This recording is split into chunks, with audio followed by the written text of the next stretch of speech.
अस्सलाम वालेकुम। आप देख रहे हैं वकार मलिक होकर 360। दोस्तों, पाकिस्तान नेशनल असम्बली में अभी हमाद अज़हर ने बजट 2020 प्रेजेंट किया। इस बजट की 4 अहम चीज़ें आप लोगों के साथ शेयर करना चाहूँगा। नंबर 1, पाकिस्तान तहरीक इंसाफ को तनकीद हो रही है कि 1402 अरब उन्होंने मुख्तस किया पाकिस्तान डिफेंस के लिए, और वहाँ पे अगर हम हेल्थ का देखें तो हेल्थ में सिर्फ 64 अरब, और अगर हम देखें एजुकेशन में तो सिर्फ 4 या 4.5 अरब। अब लोगों का इसके ऊपर क्रिटिसाइज करना बिल्कुल सही बनता है, लेकिन किस तरह टैक्टिकली लोगों को मिसलीड किया जा रहा है ये आज समझने की ज़रूरत है। जो डिफेंस बजट होता है वो फेडरल डोमेन के अंदर आता है, लेकिन पाकिस्तान में 18वीं तरमीम के बाद एजुकेशन और हेल्थ अब सूबों की जिम्मेदारी है। हर सूबे को उसका एक ख़ास बजट मिल जाता है। उस बजट के बाद सूबा अपना एक अलहदा बजट बनाता है, जिस बजट में वो बताता है कि ये मैं हेल्थ पे लगाऊंगा, ये मैं एजुकेशन पे लगाऊंगा। लेकिन पाकिस्तान आर्मी को जो बजट मिलता है वो फेडरल जुरिस्डिक्शन के अंदर आता है और वो फेडरल गवर्नमेंट की जिम्मेदारी होती है। अच्छा, अब यहाँ पे एक और समझने की जरूरत यह है कि इस टाइम पाकिस्तान, लोगों का सवाल यह है कि पाकिस्तान और पूरी दुनिया कोरोना से लड़ रही है और हम जो है हेल्थ के ऊपर ज़्यादा पैसा लगाएं। तो पहली बात तो हेल्थ सब्जेक्ट है, प्रोविंशियल मैटर है। दूसरी बात, अगर आप ये भी करते हैं तो आपको मैं बताना चाहूँगा कि आप ऐसे खित्ते में मौजूद हैं जहाँ पे पाकिस्तान पिछले 20 साल से वॉर ऑन टेरर पे है।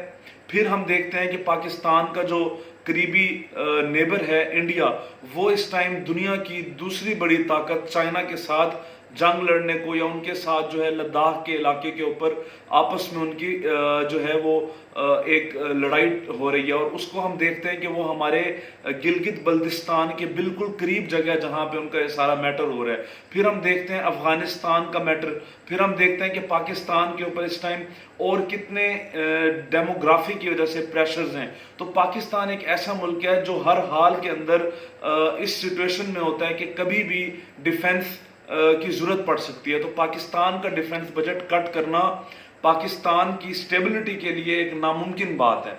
ऐसा मुल्क जो 20 साल से वॉर ऑन टेरर पर हो, उस मुल्क में डिफेंस सबसे ज़रूरी है। हमारी स्टेट एक वेलफेयर स्टेट नहीं है, ये हमें एक्सेप्ट करने की आज ज़रूरत है। और दूसरी बात, जब हम गवर्नमेंट को तनकीद करने जा रहे हैं हेल्थ के ऊपर और एजुकेशन के ऊपर, तो हमें क्लियर होना चाहिए कि 18वीं तरमीम क्या है। जिन लोगों को 18वीं तरमीम का नहीं पता और ये नहीं पता कि अब ये सूबों की जुरिस्डिक्शन के अंदर आती हैं चीज़ें, उनको चाहिए कि वो 18वीं तरमीम एक बार तसल्ली से पढ़ लें और उसके बाद बात करें। फिर भी हम समझते हैं, मेरा ज़ाती ओपिनियन ये है कि HEC का जो बजट है उसको बढ़ाना चाहिए। ये एजुकेशन पे और हेल्थ के ऊपर फेडरली काम होना चाहिए। लेकिन फिर वही बात है कि ऐसा खित्ता जहाँ पे ऑलरेडी इस टाइम स्टेबिलिटी मौजूद ना हो, आपस के मुल्क आपस में लड़ रहे हों और अनस्टेबल सिचुएशन हो, और साथ जो नेबर कंट्री है वो कभी भी सर्जिकल स्ट्राइक या फ्लैग ऑपरेशन करने की बात करता हो, आपके अपने मुल्क का DGISPR आकर बार बार बता रहा हो कि हमारे खिलाफ कोई भी फ्लैग ऑपरेशन हो सकता है, आपके प्राइम मिनिस्टर के पास इंफॉर्मेशन हो कि कभी भी आपका नेबर कंट्री जो है वो फ्लैग ऑपरेशन का नाम लेके आपके अपने लैंड जो पाकिस्तान, जिसको आज़ाद कश्मीर हम कहते हैं, वहाँ पे हमला हो सकता है, और पिछले साल में कई बार LOC की खिलाफ वर्जी की गई हो, तो आपके पास और कोई रास्ता नहीं बचता कि आप अपने मुल्क के डिफेंस बजट को मजबूत ना करें और आपका ऐसे मुल्क के साथ मुकाबला हो जो दुनिया का आबादी के हिसाब से बड़ा तरीन मुल्क हो, जिसकी फौज पाकिस्तान की फौज से मल्टीपल्स टाइम हो, जिसका डिफेंस बजट पाकिस्तान के डिफेंस बजट से मल्टीपल्स टाइम हो। तो आपको ये सब करना पड़ेगा, क्योंकि अगर आप जिंदा रहेंगे तो फिर आप पढ़ाई और बाकी चीज़ों के ऊपर फोकस करेंगे।